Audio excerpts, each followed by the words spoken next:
அரசியலில் யாரேனும் யாரையாவது விமர்சனம் செய்தால் உடனே அவர்களை தூக்கி விடுவது, கொலை செய்து விடுவது என்கிற ஒரு கலாச்சாரத்தை இன்றைக்கு தமிழ்நாட்டிலே கொண்டு வந்து கொண்டிருக்கிறார்கள். நாகை திருவள்ளுவர் இருக்கிறார், சிறந்த பேச்சாளர், அந்த மக்களுக்காக பாடுபடுகிறவர். அவரை கொலை செய்வதற்கு திட்டம் தீட்டப்படும். விடை சொல்ல வேண்டும். அதற்கு பதிலாக இந்த பிசிறை எல்லாம் தட்டி விட்டு விடலாம். சென்னை உயர்நீதிமன்றத்தினுடைய மதுரை கிளை ஒன்றிய அரசை பார்த்து ஒரு கேள்வியை முன்வைத்திருக்கிறது. மதுரையில் கட்டப்படுவதாக சொன்னப்பட்ட எய்ம்ஸ் மருத்துவமனை எப்போதுதான் கட்டி முடிக்கப்படும்? அமித்ஷாவுடைய மகன் ஜெய்ஷா தான் இன்டர்நேஷனல் கிரிக்கெட் கவுன்சில் ICC என்று சொல்லப்படுகிற அனைத்து நாடுகளுக்குமான கிரிக்கெட் மன்றத்துக்கு தலைவராக நியமிக்கப்படுகிறார். தேசிய கல்விக் கொள்கையை ஏற்கவில்லை என்பதற்காக 500 கோடிக்கும் மேல் தமிழ்நாடு அரசுக்கு தரப்பட வேண்டிய நிதியை அவர்கள் தராமல் மறுத்திருக்கிறார்கள். அனைவருக்கும் என் அன்பு வணக்கம்.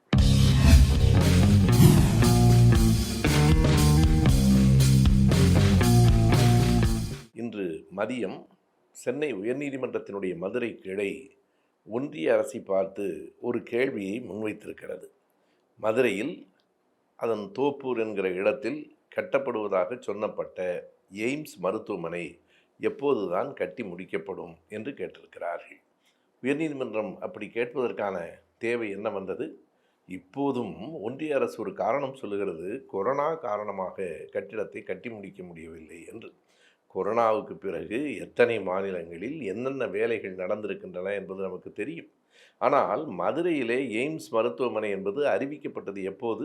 2015ஆம் ஆண்டு 2015 பிப்ரவரி 28 அன்று இந்த திட்டம் நிதிநிலை அறிக்கையிலே ஒன்றிய அரசால் அறிவிக்கப்பட்டது. ஆனால் அதற்கு பிறகு ஒன்றுமே இல்லை. திரும்ப திரும்ப எல்லோரும் கேட்டதற்கு பின்னால் 2019 ஜனவரியிலே பிரதமராக இருந்த நரேந்திர மோடி அவர்கள் அதற்கு அடிக்கல் நாட்டினார். எப்போது என்று நாம் கவனமாக பார்க்க வேண்டும். 2019 மே மாதம் நாடாளுமன்றத்துக்கு தேர்தல் வருகிறது. 4 ஆண்டுகள் அதை பற்றி கவலைப்படாதவர்கள் தேர்தலுக்கு 4 மாதங்களுக்கு முன்னால் அடிக்கல் நாட்டினார்கள்.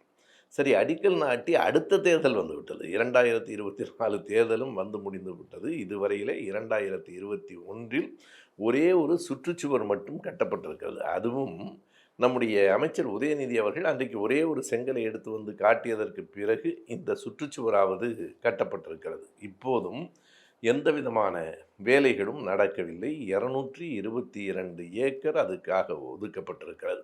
222 ஏக்கர் நிலம் அங்கே பாழடைந்து கிடக்கிறது. எந்த வேலையும் நடைபெறவில்லை. கேட்டால் கொரோனாவை காரணம் சொல்லி கொண்டிருக்கிறார்கள் என்றால் எவ்வளவு பெரிய பொய் இது என்று நாம் எண்ணி பார்க்க வேண்டும். அதே நேரத்தில் தேசிய கல்விக் கொள்கையை ஏற்கவில்லை என்பதற்காக 500 கோடிக்கும் மேல் தமிழ்நாடு அரசுக்கு தரப்பட வேண்டிய நிதியை அவர்கள் தராமல் மறுத்திருக்கிறார்கள். எண்ணி பார்க்க வேண்டும். தேசிய கல்விக் கொள்கை என்று ஒன்றை வகுப்பது என்பதே அடிப்படையில் தவறானது. இந்தியா என்பது பல தேசிய இனங்களை கொண்ட ஒரு நாடு. அந்தந்த மாநிலத்தில் என்ன கல்வி இருக்க வேண்டும் என்று அந்தந்த மாநிலங்கள் தான் முடிவு செய்ய வேண்டும். சரி, போகட்டும், நீங்கள் தேசிய கல்விக் கொள்கை என்று ஒன்று வகுத்திருக்கிறீர்கள். அதை எல்லா மாநிலங்களும் பின்பற்றி ஆக வேண்டும் என்று சட்டம் சொல்லவில்லை. அந்தந்த மாநிலங்களின் விருப்பப்படித்தான். எனவே தமிழ்நாடு மறுத்திருக்கிறது. தமிழ்நாடு ஏன் மறுத்திருக்கிறது? அது மும்மொழி கொள்கையை வலியுறுத்துகிற திட்டம். அடிப்படையாக மறுபடியும் இந்தியை கொண்டு வந்து திணிக்கிற திட்டம்.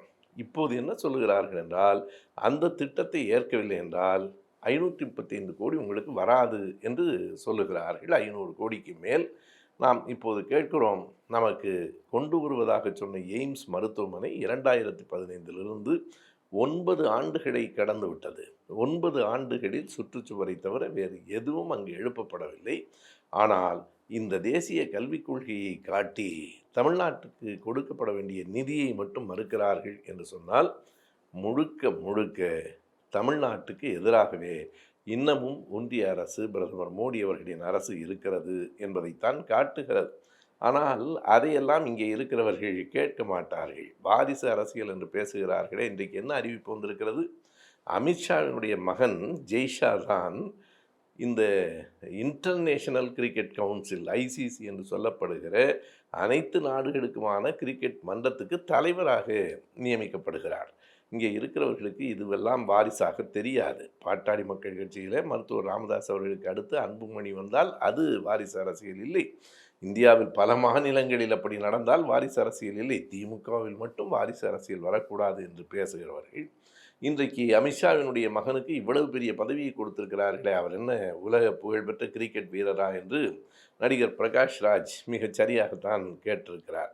இதையெல்லாம் எடுத்து சொன்னால் இனி வரும் காலங்களில் தமிழ்நாடு அரசியல் என்னவாக ஆகப்போகிறது என்று எண்ணி பார்க்கிற போது ஒரு கவலை நம்மை சூழ்கிறது. ஒரு கட்சியை இன்னொருவர் விமர்சனம் செய்தால் அவரை கொலை செய்து விடுவது என்கிற கட்டத்தை நோக்கி தமிழ்நாடு நகர்கிறது. இப்போது எய்ம்ஸ் மருத்துவமனை பற்றி, நிதி ஒதுக்கீடு பற்றி நாம் பேசுகிறோம். இதற்கெல்லாம் விடை சொல்ல வேண்டும். அதற்கு பதிலாக இந்த பிசரையெல்லாம் தட்டி விட்டு விடலாம் என்று அந்த கட்சி முடிவெடுக்குமானால் ஒரு நாட்டில் அரசியல் நடத்த முடியுமா? தமிழ் புலிகள் கட்சி, அதாவது ஒடுக்கப்பட்ட அருந்ததியர் மக்களுக்கான ஒரு கட்சியை இன்றைக்கு நடத்தி வருகிறார்கள். அதனுடைய தலைவராக நாகை திருவள்ளுவன் இருக்கிறார், சிறந்த பேச்சாளர், அந்த மக்களுக்காக பாடுபடுகிறவர். என்ன நடந்திருக்கிறது என்றால் அவரை கொலை செய்வதற்கு திட்டம் தீட்டப்பட்டிருக்கிறது. அந்த திட்டம் அப்படியே கசிந்து வெளியே வந்துவிட்டது. எப்படி வந்தது? அண்மையில் பகுஜன் சமாஜ் கட்சியினுடைய தமிழ் மாநில தலைவர் ஆம்ஸ்டாங் கொலை செய்யப்பட்ட போது அதனை ஒட்டி பல ரவுடிகள் கைது செய்யப்பட்டார்கள். அவர்கள் சிறையில் இருந்து தங்களுக்குள் நடத்தி இருக்கிற எழுத்து உரையாடல், சாட் என்று சொல்லுகிறோமே, அது அப்படியே இன்றைக்கு வெளிப்பட்டிருக்கிறது. கைது செய்யப்பட்ட ரவுடிகளினுடைய கைபேசிகளெல்லாம் கைப்பற்றப்பட்டிருக்கின்றன.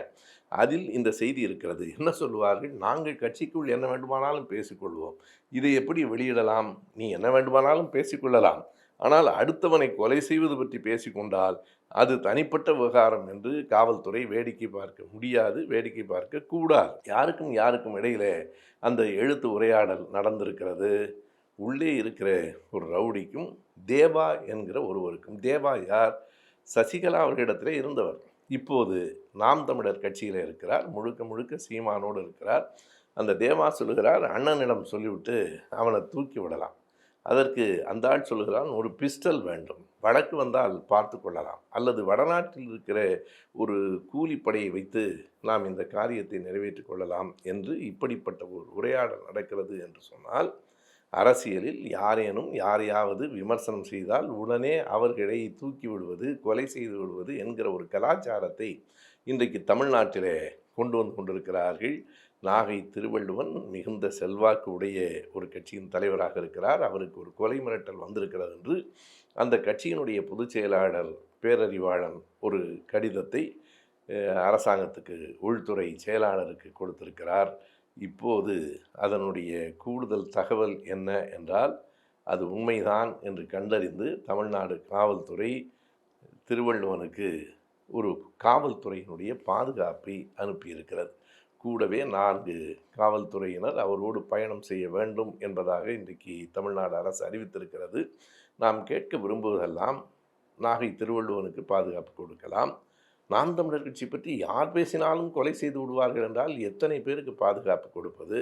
அப்படியானால் ஒரு கட்சியை பற்றி விமர்சனமே செய்யக்கூடாதா? இப்படிப்பட்ட அநாகரிகமான வன்முறை நிரம்பிய ஓர் அரசியலை இந்த நாட்டில் ஒருவர் முன்னெடுத்து கொண்டிருக்கிறார் என்றால், எல்லோருக்கும் பாதுகாப்பு கொடுப்பது என்பதை விட இப்படிப்பட்ட கொலை மிரட்டல் விடுகிறவர்களின் மீது உடனடியாக நடவடிக்கை எடுப்பது ஒன்றுதான் நாட்டுக்கு பாதுகாப்பாக இருக்க முடியும்.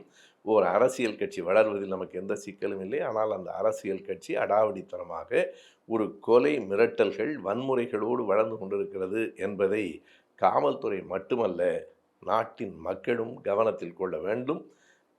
நாகை திருவள்ளுவன் ஒரு தனி மனிதர் அல்ல, வெறுமனே ஒரு கட்சியினுடைய தலைவர் மட்டுமல்ல, இந்த தமிழர்களுக்காக, இந்த நாட்டில் ஒடுக்கப்பட்ட மக்களுக்காக போராடுகிற ஒருவர். எனவே அவருக்கு ஆதரவாக காவல்துறை மட்டுமல்ல, நாட்டில் இருக்கிற எல்லோரும் நாம் ஒன்றுபட்டு நிற்போம் என்பதையும் இந்த இடத்தில் கூற வேண்டியிருக்கிறது. நன்றி, வணக்கம்.